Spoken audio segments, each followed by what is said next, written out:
Assalamualaikum warahmatullahi wabarakatuh. Selamat bertemu kembali anak-anak kelas 7. Mari kita lanjutkan pelajaran IPS kita kali ini dengan mengambil tema keadaan flora dan fauna di Indonesia. Kemudian yang berikutnya adalah disinggung tentang perubahan akibat interaksi antar ruang. Pada pertemuan yang telah lalu kita sudah membahas tentang kondisi alam di Indonesia. Mari kita masuk pada tujuan pembelajaran. Tujuan pembelajaran yang pertama adalah bahwa kalian harus dapat menuliskan karakteristik flora atau tumbuhan yang ada di Indonesia bagian barat dan Indonesia bagian timur. Yang kedua, memberi salah satu contoh daerah atau sentra penghasil produk kerajinan rotan. Yang ketiga, mengamati perbedaan garis Wallace dan garis Weber. Yang keempat, dapat menguraikan persebaran fauna di Indonesia.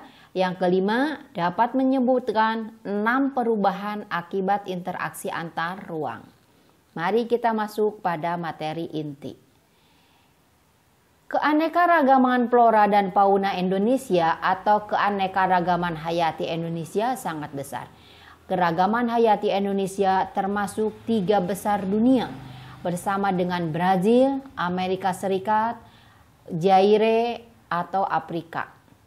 Indonesia memiliki sekitar 8.000 spesies tumbuhan dan 2.215 spesies hewan yang sudah teridentifikasi. Kemudian spesies hewan terdiri dari 515 mamalia, kemudian reptil 60, kemudian jenis burung 1.519, kemudian kupu-kupu 121. Besarnya keanekaragaman hayati Indonesia terkait erat dengan kondisi iklim dan kondisi fisik wilayah. Keanekaragaman hayati di Indonesia besar karena suhu dan curah hujannya juga besar, memungkinkan tumbuhnya beragam jenis tanaman. Tumbuhan memerlukan air dan suhu yang sesuai. Semakin banyak air tersedia, semakin banyak tanaman yang bisa tumbuh. Sehingga banyak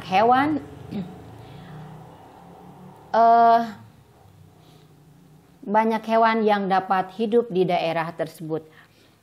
Buktinya terlihat dari perbandingan antara daerah bercurah hujan tinggi seperti Indonesia dengan daerah gurun yang bercurah hujan kecil. Keanekaragaman flora fauna Indonesia jauh lebih banyak dibandingkan dengan yang di daerah gurun. Nah, sekarang kita bahas tentang flora di Indonesia. Flora di Indonesia dibedakan menjadi 2 kelompok besar, yaitu flora Indo-Malayan yang tersebar di kawasan Indonesia Barat yang meliputi wilayah Sumatera, Kalimantan, Jawa, dan Bali.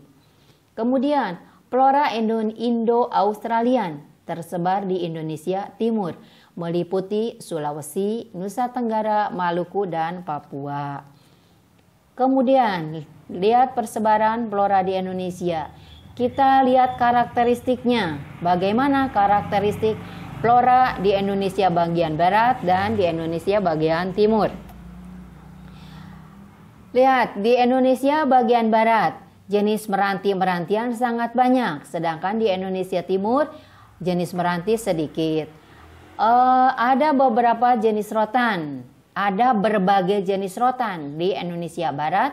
Sedangkan di Indonesia timur tidak ada. Kemudian di Indonesia bagian barat tidak terdapat hutan kayu putih. Sedangkan di Indonesia timur ada hutan kayu putih. Kemudian Indonesia Barat jenis tumbuhan matoa sedikit, sedangkan di Indonesia Timur ada berbagai jenis tumbuhan matoa. Di Indonesia Barat lagi jenis tumbuhan sagu sedikit, sedangkan di Indonesia Timur khususnya di Papua banyak tumbuhan sagu. Kemudian yang terakhir, flora di Indonesia Barat itu ada berbagai jenis nangka, sedangkan di Indonesia bagian timur tidak ada jenis nangka. Berbagai jenis flora tersebut dimanfaatkan untuk memenuhi kebutuhan manusia, antara lain untuk bahan furniture, bahan bangunan, bahan makanan, dan lain-lain. Contoh rotan. Ya, rotan banyak dimanfaatkan sebagai bahan utama untuk pembuatan kursi, meja, dan perabotan rumah tangga lainnya. Rotan berguna untuk membuat berbagai jenis kerajinan. Nah, di sini ada satu sentra penghasil produk kerajinan rotan yang berkembang di Pulau Jawa, terutama dan salah satunya di daerah Cirebon. Cirebon merupakan provinsi Jawa Barat. Kemudian kita amati yang berikutnya adalah persebaran fauna Indonesia. Fauna adalah hewan ya. Fauna Indonesia dikelompokkan menjadi 3 corak, yaitu fauna bagian barat, fauna bagian tengah, dan fauna bagian timur. Lihat petanya, di sana ada 2 garis, garis merah dan garis biru. Garis yang pertama disebut dengan garis Wallace, yang kedua disebut dengan garis Weber. Apa itu perbedaannya? Nah, kita bahas garis yang memisahkan fauna Indonesia bagian barat dengan Indonesia bagian tengah disebut garis Wallace. Sedangkan garis yang memisahkan fauna Indonesia bagian tengah dan bagian timur disebut garis Weber. Kita lanjut. Fauna Indonesia bagian barat disebut tipe Asiatis atau Asiatik karena memiliki ciri atau tipe mirip fauna Asia. Sedangkan fauna Indonesia bagian timur disebut tipe Australik atau Australik karena memiliki ciri atau tipe mirip fauna Australia. Sedangkan fauna Indonesia bagian tengah disebut fauna endemi, yaitu fauna peralihan yang memiliki ciri atau tipe tersendiri berbeda dari fauna Asiatis maupun Australis. Lihat gambarnya. Kita bahas satu persatu. Fauna Indonesia bagian barat adalah tipe Asiatis, tersebar di wilayah Sumatera, Jawa, Bali, dan Kalimantan. Banyak mamalia berukuran besar seperti gajah, macan, tapir, badak bercula, jenis bercula satu, banteng, kemudian kerbau, rusa, babi hutan, orang utan, kemudian monyet, bekantan, dan lain-lain.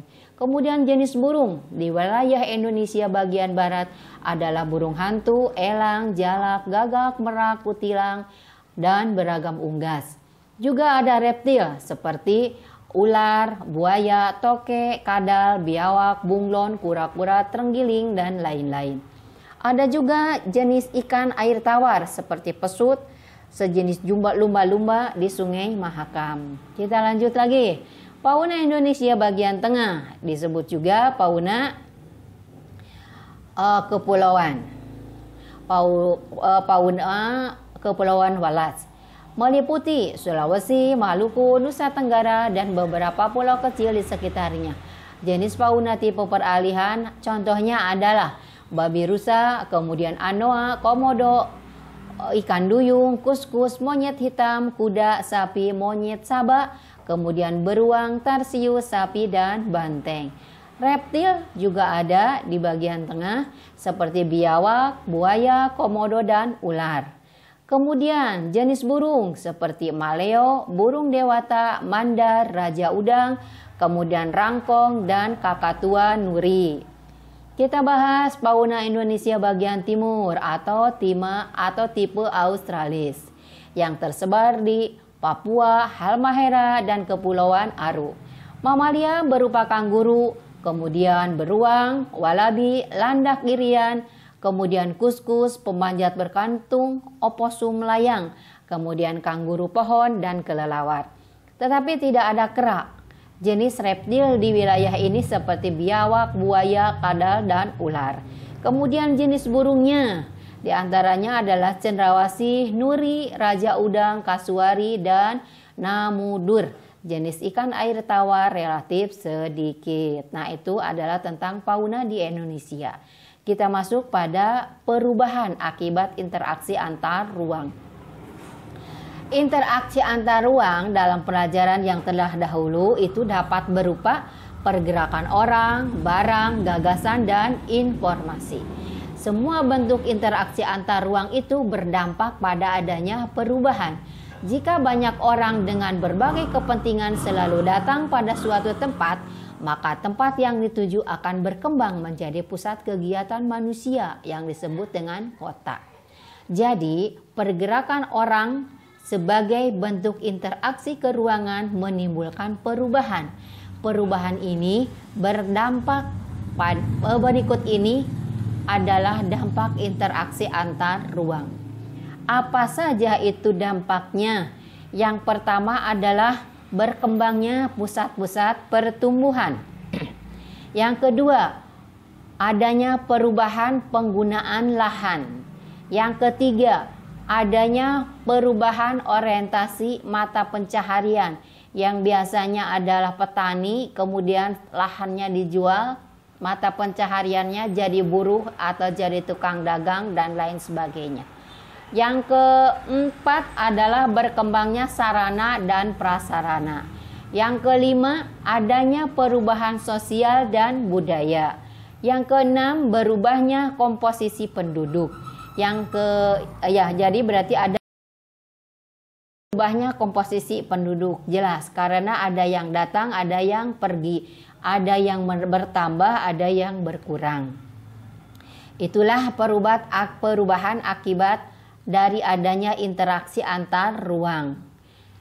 Ya, Ibu ulangi, berkembangnya pusat-pusat pertumbuhan, kemudian yang kedua adanya penggunaan lahan, ketiga perubahan orientasi mata pencaharian, keempat berkembangnya sarana dan prasarana, yang kelima adanya perubahan sosial budaya. Kemudian yang keenam adanya perubahan komposisi penduduk. Itulah materi yang dapat Ibu sampaikan. Kita masuk pada sesi evaluasi. Evaluasi yang pertama, 1. Tuliskan karakteristik flora atau tumbuhan yang ada di Indonesia bagian barat dan Indonesia bagian timur. Yang kedua, beri salah satu contoh daerah atau sentra penghasil produk kerajinan rotan. Yang ketiga, apa bedanya garis Wallace dan garis Weber? Yang keempat, bagaimana persebaran fauna di Indonesia? Ya, Indonesia Barat bagaimana, Tengah bagaimana, kemudian Timur bagaimana. Yang terakhir nomor 5, sebutkan 6 perubahan akibat interaksi antar ruang. Untuk materi selanjutnya kita akan masuk pada bab 2. Kita akan membahas tentang interaksi sosial dan lembaga sosial. Demikian materi yang dapat Ibu sampaikan. Semoga bermanfaat, wawasan dan pengetahuan kalian semoga semakin bertambah. Ibu akhiri, wabillahi taufiq wal hidayah. Wassalamualaikum warahmatullahi wabarakatuh.